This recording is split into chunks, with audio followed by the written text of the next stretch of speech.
Hello, everybody.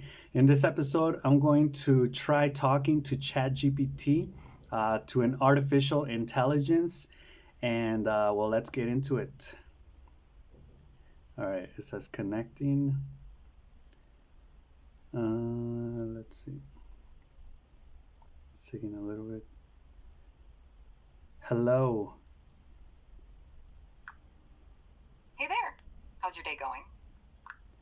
It's going good. Hey, can you pretend to be a really intelligent engineer or scientist in our modern era so you can answer some of my questions? Absolutely. Fire away with your questions, and I'll do my best to provide insightful answers. What's on your mind? Okay, I have a question. Do we live, or do you think we live in a matrix? Like, are we pre-programmed to give all of our linguistic answers and to have all of these ideas that we have? Are we pre-programmed by some machine or by something spiritual to do this? The idea of living in a simulated reality like the Matrix is a fascinating concept explored in philosophy and science fiction. However, in our current understanding, there's no concrete evidence to support the notion that we're living in a simulated reality. Our thoughts, ideas, and actions are influenced by a complex interplay of biological, psychological, social, and environmental factors, rather than being pre programmed by a machine or a spiritual force. It's a compelling idea to ponder, though. What made you curious about this topic? Well, I noticed that I repeat other people's words when I speak. So how come this happens? Repeating other people's words when you speak is a common phenomenon known as echolalia. It can happen for various reasons, such as a natural tendency to mimic speech patterns or difficulty generating original responses. Echolalia can be more prevalent in certain neurological conditions like autism spectrum disorder, where individuals may use echolalia as a way to communicate or process language. It's essentially like echoing what you hear, and it can serve different functions depending on the context. If you're experiencing this, it might be helpful to explore techniques with a speech therapist or psychologist to better understand and manage it.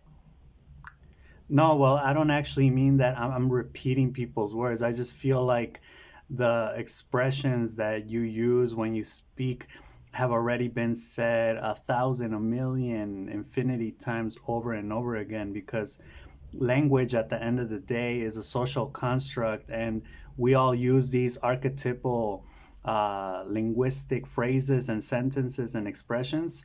So that's what I am referring to.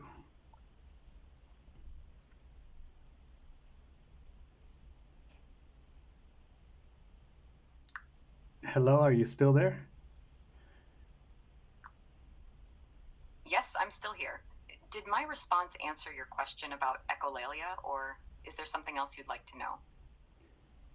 No, I want to continue talking, but I was telling you that I don't think it's echolalia or some type of disease. I think it's the notion that you are repeating what everybody in society has said over and over throughout many years, throughout a long time in our history. That's what I'm referring to. I see what you mean now. You're talking about how we often repeat phrases, ideas, and concepts that have been ingrained in us through societal norms, culture, and history. It's like a collective programming where certain language patterns.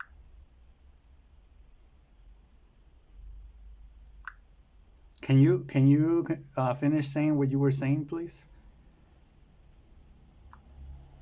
Certainly.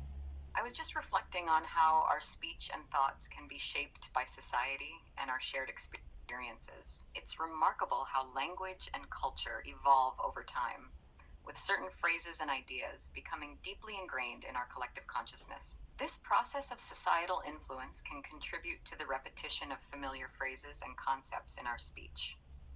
It's a fascinating aspect of human communication and the way we interact with the world around us. Exactly, that's what I was referring to. Now, you mentioned the unconscious, and I wanted to ask you if you think the unconscious and the emotional aspect or side of life are about the same thing in terms or contrasting with language, where language seeks to define and categorize the experiences, the abstract notions of life? Do you think that those two are different, like, and that emotion comes from the unconscious? Why or why not? The unconscious mind and the emotional aspect of life are closely intertwined but distinct concepts. The unconscious mind refers to the part of our mental processes that operates outside of conscious awareness, influencing our thoughts, feelings, and behavior without our explicit knowledge. Emotions, on the other hand, are complex psychological and physiological responses to stimuli, events, or internal thoughts that typically arise from our unconscious mind but are experienced consciously.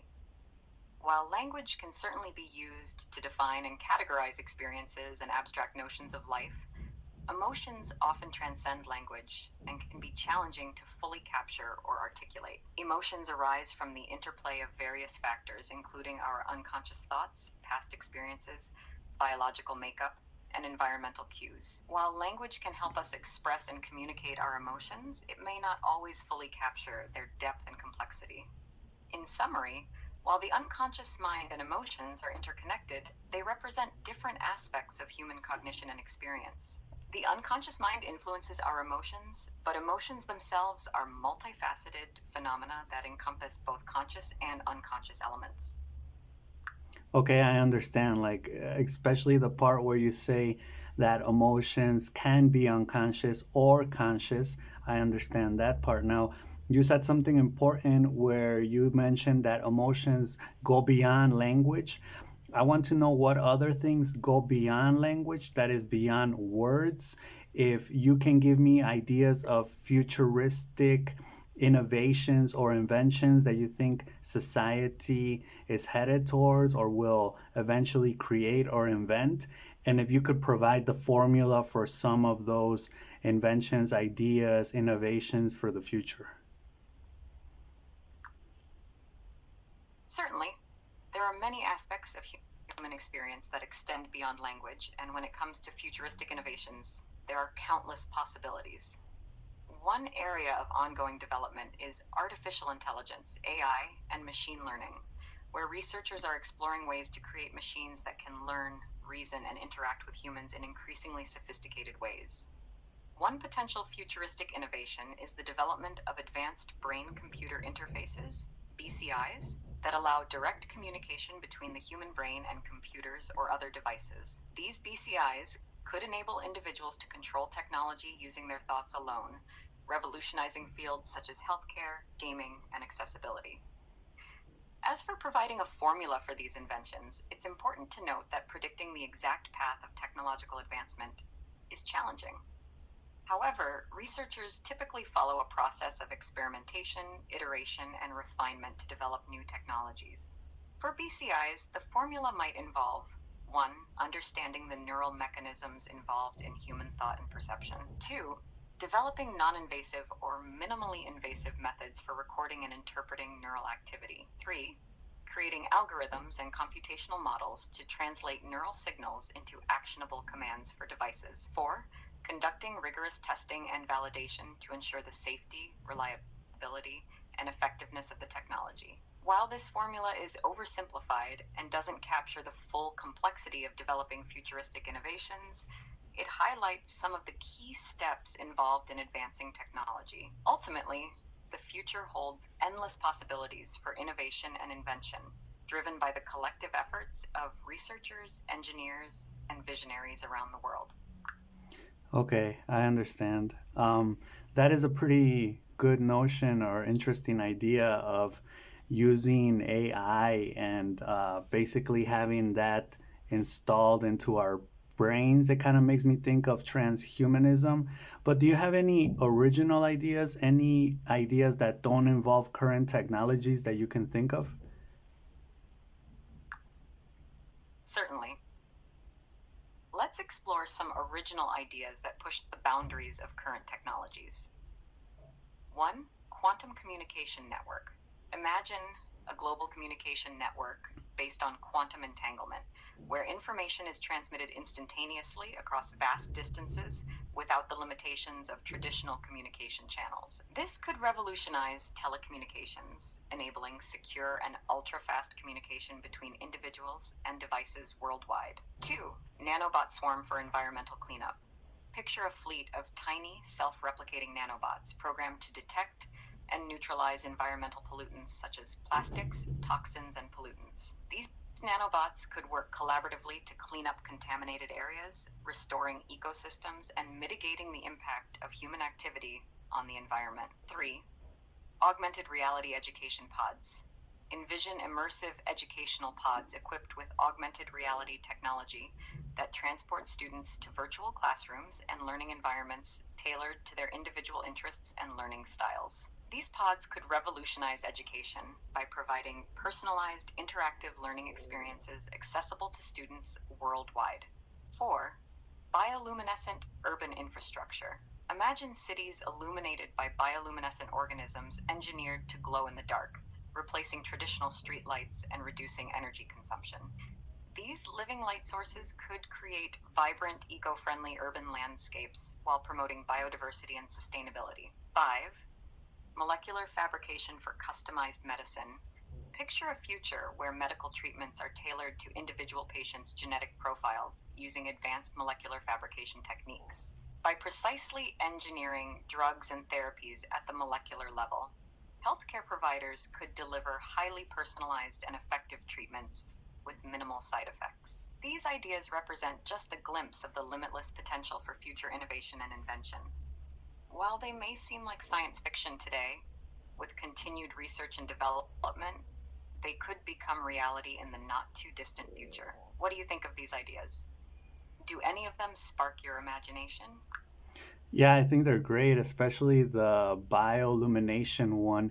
Okay, well, I'm recording a video while I'm talking to you, so can you just say goodbye to everybody who is listening to you, and we will finish this conversation at that for today. Of course, it's been a pleasure discussing these fascinating topics with you. To everyone listening, thank you for tuning in. If you have any more questions or want to continue the conversation, feel free to reach out. Goodbye for now, and take care. Goodbye, thanks. And there you have it, guys. If you want me to make another video of questions asking ChatGPT some things, let me know and I will do it. All right. So I'll see you in the next video. Peace.